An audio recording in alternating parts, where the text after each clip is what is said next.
Hello everyone, good morning. कैसे हैं आप सभी? आई होप आप सभी बहुत अच्छे और अपने एग्ज़ाम की प्रिपरेशन खूब अच्छे से कर रहे हैं।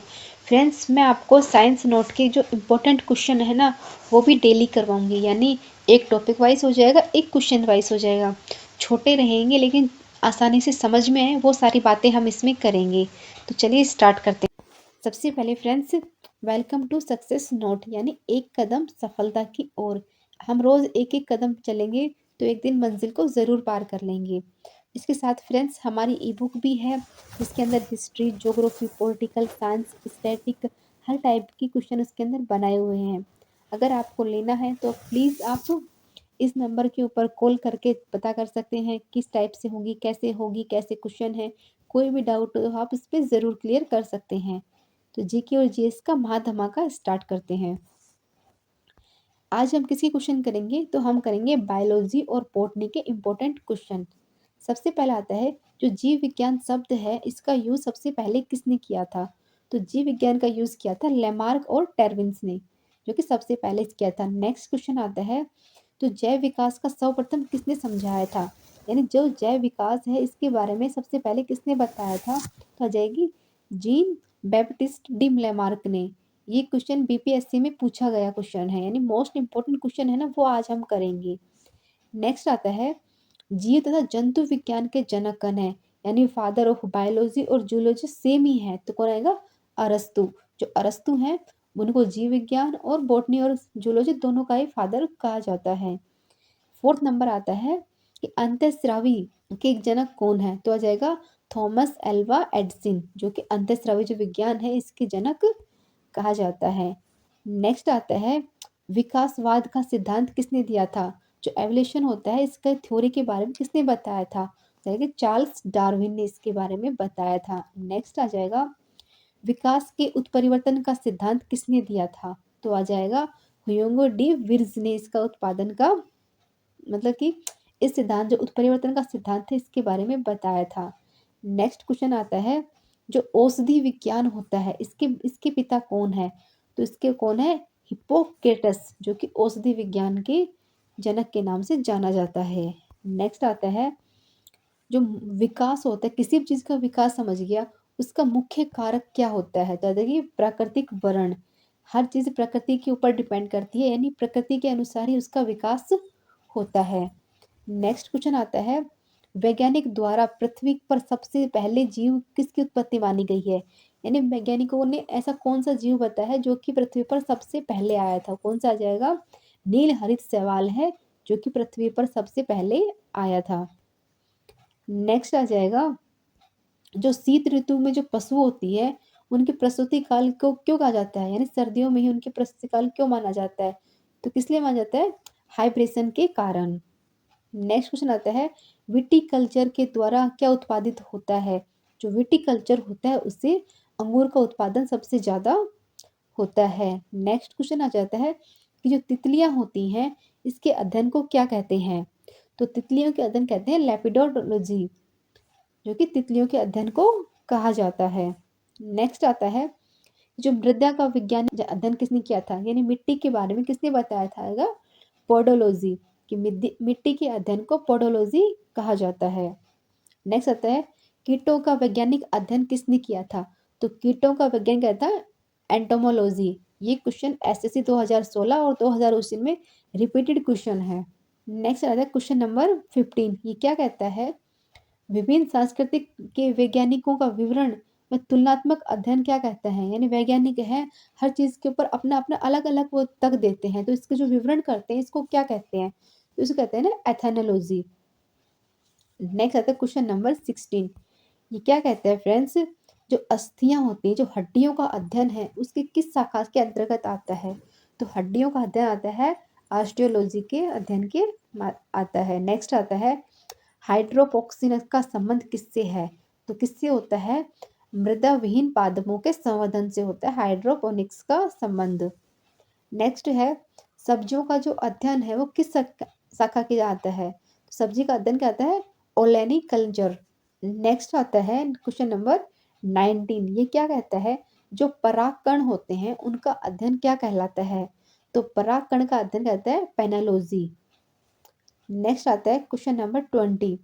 सिल्वीकल्चर वनस्पति विज्ञान की वह शाखा है जिसमें किसका अध्ययन होता है? तो सिल्वीकल्चर में किसका हो जाएगा? वनों के विकास का अध्ययन किया जाता है। नेक्स्ट है ऑन्थोलॉजी में किसका अध्ययन किया जाता है? तो किसका होता है? पक्षियों का। ये क्वेश्चन में रिपीटेड है, एसएससी में पूछा गया था और एनटीपीसी दोनों में पूछा गया था। ऑन्थोलॉजी में किसका अध्ययन आता है? तो आता है पक्षियों का अध्ययन।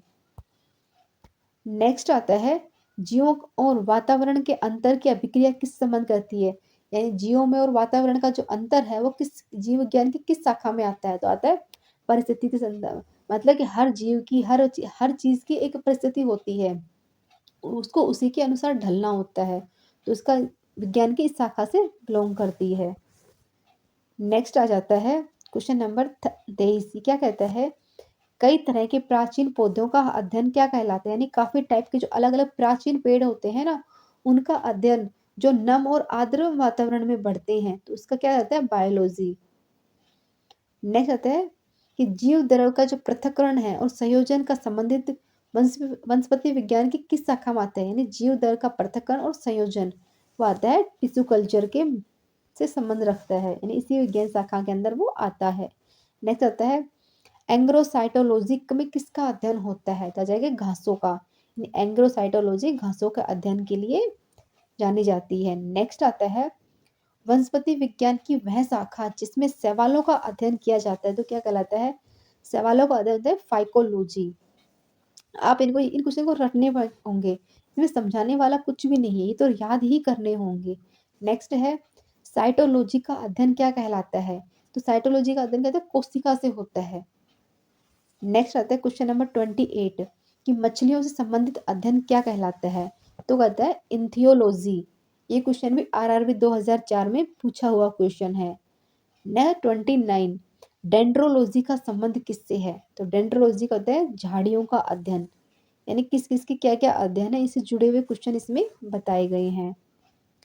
नेक्स्ट आ जाता है चिकित्सा शास्त्र के विद्यार्थियों में किसकी शपथ दिलाई जाती है? जो डॉक्टर होते हैं तो उनको किसकी कसम खिलाई जाती है?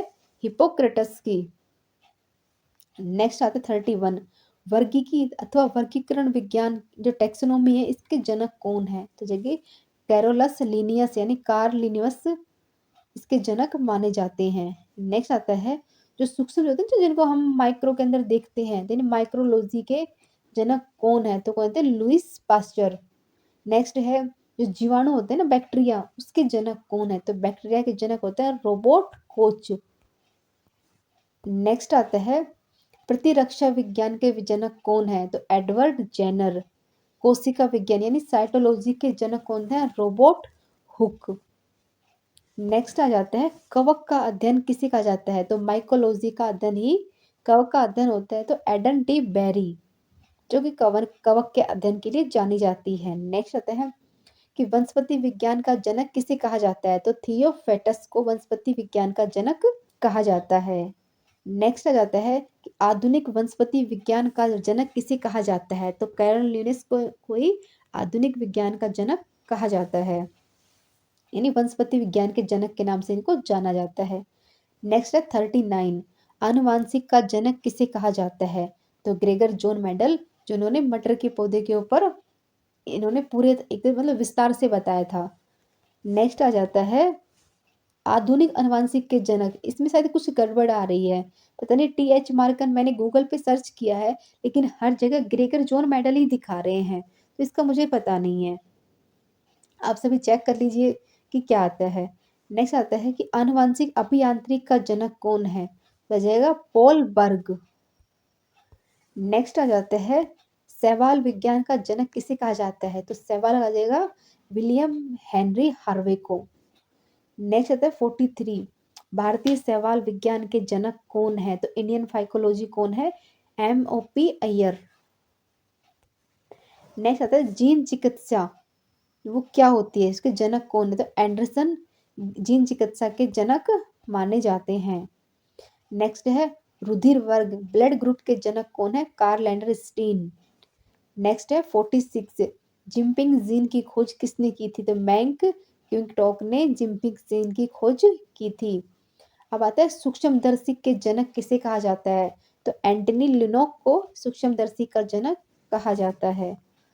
नेक्स्ट आ जाता है भारतीय पुनरावृत्ति विज्ञान के जनक कौन है? तो पुनरावृत्ति के कौन है? बीरबल सहानी, यानी बीरबल सहानी होते हैं भारतीय पुनरावृत्ति विज्ञान के जनक। नेक्स्ट आता है स्तनधारियों का अध्ययन किस शाखा से अंतर्गत आता है? तो मैमोलॉजी में आता है स्तनधारियों का अध्ययन। नेक्स्ट है कि उभयचरों के सरीसृप के अध्ययन किस विज्ञान की किस शाखा के अंतर्गत आता है? तो वो आता है हेप्टोलॉजी के अंतर्गत इसको जाना जाता है। आई होप सब कि आपको अच्छा लगा होगा कि मैंने 50 क्वेश्चन ऐसे भी करवा दिए हैं जनक शाखाओं के बारे में।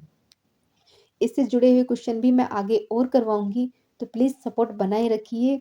इन क्वेश्चन में समझाने वाला कुछ भी नहीं है कि ये क्वेश्चन तो हमें याद करने ही होंगे, क्योंकि ये बहुत इंपॉर्टेंट क्वेश्चन है। जहाँ समझाने की बात आएगी वहाँ पर मैं आपको ज़रूर समझाऊंगी। Thank you.